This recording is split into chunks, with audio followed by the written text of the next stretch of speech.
Assalamualaikum, selamat datang kembali di channel Nanda Utami. Di video kali ini aku bakalan buat anggaran lagi.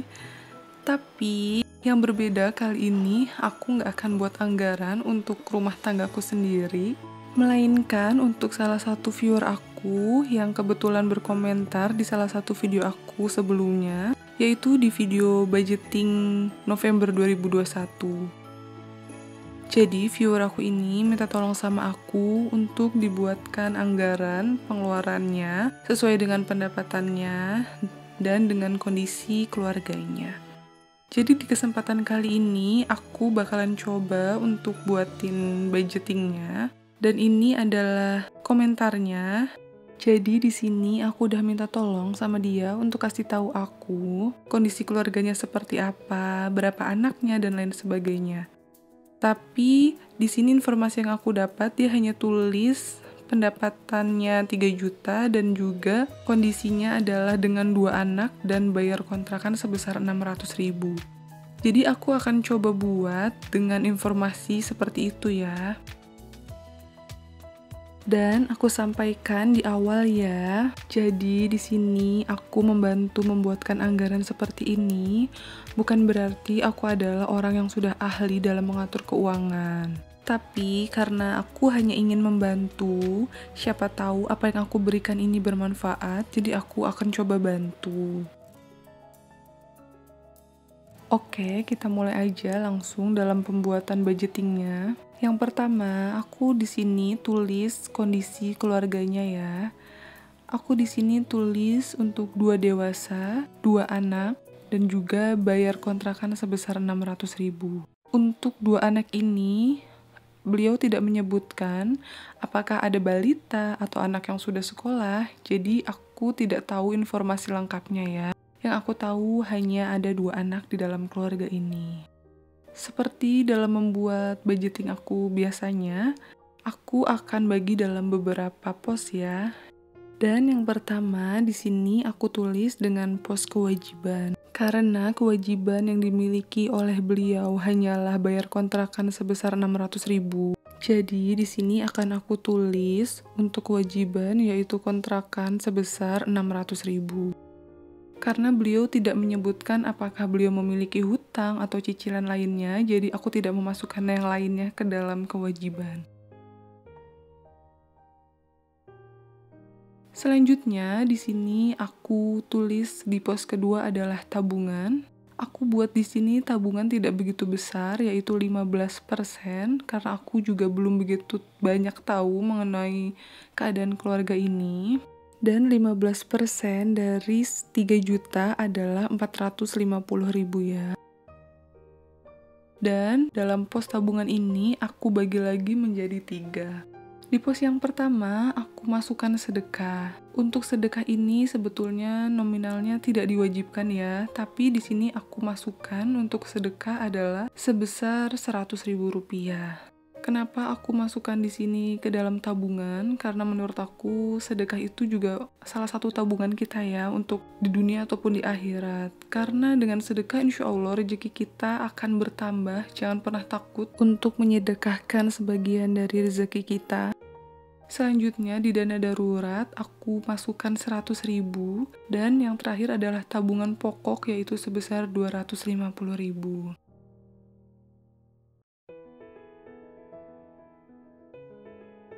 Setelah pos tabungan, aku masukkan pos kebutuhan. Di pos kebutuhan ini, aku masukkan 50%. Biasanya dalam perhitungan keuangan yang baik, pos kebutuhan nominalnya itu tidak boleh lebih dari 50% ya. Biasanya orang-orang finansial melakukan kebutuhan itu sekitar 40% atau maksimal 50%. Jadi di sini 50%-nya adalah 1,5 juta. Dan pos kebutuhan aku akan bagi dalam beberapa pos. Yang pertama di sini adalah belanja bulanan. Untuk belanja bulanan aku masukkan 250.000. Ini bisa digunakan untuk beli beras, minyak, sabun atau alat mandi lainnya ya.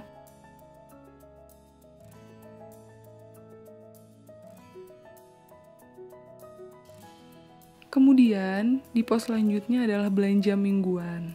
Untuk belanja mingguan, aku budgetkan 600.000 atau setiap minggunya yaitu 150.000. Aku rasa ini cukup ya, 150.000, karena aku pernah mengalami posisi seperti ini, bahkan gaji suami hanya 2,5 juta, itu baru banget di tahun lalu, dan bahkan setiap minggunya aku belanja mingguan itu hanya sebesar 100.000, dan alhamdulillah itu cukup buat kami. Jadi aku rasa 150.000 per minggu itu tidak terlalu pelit atau terlalu hemat ya. Dan aku juga nggak tahu apakah dia beli listrik atau tidak, tapi di sini aku masukkan juga untuk listrik 100.000, kuota 100.000, kemudian transport 200.000, dan anak 250.000. Untuk pos anak, karena aku tidak tahu apakah ada bayaran sekolah dan lain sebagainya, jadi aku masukkan 250.000 itu, andai kata perlu pampers, perlu susu, dan lain sebagainya, jadi itu masuk ke pos anak ya. Dan yang terakhir adalah keinginan. Apabila masih ada uang sisa, itu kita bisa membuat pos keinginan ya. Nominal pos keinginan di sini adalah 15% atau 450.000. Pos keinginan itu bisa digunakan untuk apapun keinginan kita, misalnya jalan-jalan, dan di sini aku juga tulis untuk beli kebutuhan anak. Balik lagi seperti yang tadi sudah aku sampaikan, bahwa aku tidak tahu kondisi anaknya itu usia berapa, apakah sudah sekolah ataukah balita dan lain sebagainya. Jadi apabila beliau kebetulan masih memiliki anak kecil, mungkin ini bisa digunakan untuk membeli kebutuhannya. Jika anaknya sudah sekolah, uang keinginan ini bisa masuk untuk biaya sekolah anaknya.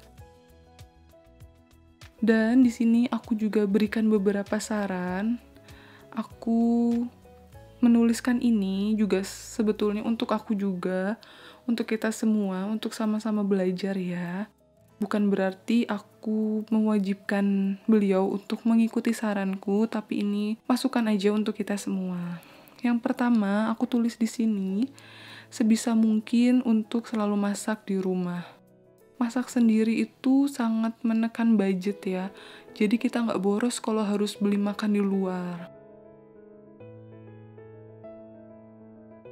Yang kedua, itu sebisa mungkin, semaksimal mungkin hindari hutang. Karena dengan banyaknya hutang, itu akan menjadi beban untuk kita. Ketika kita tidak memiliki hutang, insya Allah, berapapun rezekinya itu cukup ya. Aku sendiri sebetulnya juga punya hutang cicilan. Maka dari itu aku selalu berdoa, berharap agar segera hutangku ini cepat lunas dan aku gak mau untuk berhutang lagi ya. Amin.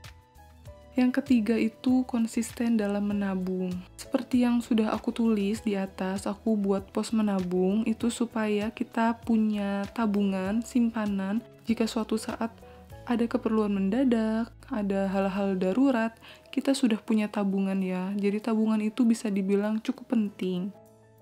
Dan yang terakhir yang aku tulis di sini adalah selalu bersyukur dan merasa cukup. Kita sebagai manusia mungkin terkadang wajar ya mengeluh, merasa lelah dan lain sebagainya. Tapi dengan bersyukur, insya Allah lelah kita, iri kita, itu semuanya akan hilang dan berganti dengan nikmat yang kita rasakan. Setiap orang, setiap rumah tangga itu memiliki rezekinya masing-masing, memiliki kebutuhannya masing-masing. Jadi jangan pernah kita iri dengan rezeki orang. Belum tentu orang yang gajinya lebih besar itu dia punya simpanan lebih banyak. Bisa jadi Allah kasih dia uang atau rezeki yang lebih banyak karena kebutuhannya memang lebih banyak. Dan belum tentu orang yang gajinya lebih sedikit itu adalah orang-orang yang sangat kesulitan, sangat kekurangan, itu belum tentu. Banyak orang yang gajinya hanya cukup, tapi alhamdulillah dia bisa menikmati hidupnya tanpa berpikir hutang, tanpa berpikir banyak hal yang di luar kemampuannya, tapi dia menikmati hidupnya. Jadi sekali lagi, yang terpenting dalam hidup ini adalah banyak-banyak bersyukur. Dan itu tadi adalah hasil anggaran yang telah aku buat untuk salah satu viewer aku Buat kalian yang mau aku buatin juga rincian anggaran sesuai dengan budget kalian, sesuai dengan pendapatan kalian, kalian boleh banget untuk tinggalkan pesan di kolom komentar atau boleh juga langsung DM ke Instagram aku di @dapur_nandautami. Nanti di situ kalian bisa tulis sejelas-jelasnya ya, serinci-rincinya apa saja kebutuhan kalian dan bagaimana kondisi keluarga kalian, supaya aku bisa tulis rinciannya dengan sebaik mungkin. Dan semoga untuk viewer aku yang kemarin minta dibuatin, dia akan nonton juga di video aku kali ini ya. Jadi aku rasa videonya cukup sampai di sini. Semoga apa yang aku bagi di sini bermanfaat untuk kita semua. Sebelum aku mau akhiri video ini, aku mau sapa-sapa teman-teman semua yang kemarin menyapa aku di kolom komentar. Halo Nusa Tenggara Barat, Kalimantan Tengah, dan juga Lampung. Dan halo juga untuk semua viewer yang udah nonton video-video aku. Jangan lupa ya untuk terus support aku dengan cara like, comment, subscribe, dan jangan lupa untuk nyalakan lonceng notifikasinya supaya kalian gak ketinggalan video-video aku selanjutnya. Sampai jumpa di video aku selanjutnya ya. Terima kasih. Wassalamualaikum warahmatullahi wabarakatuh.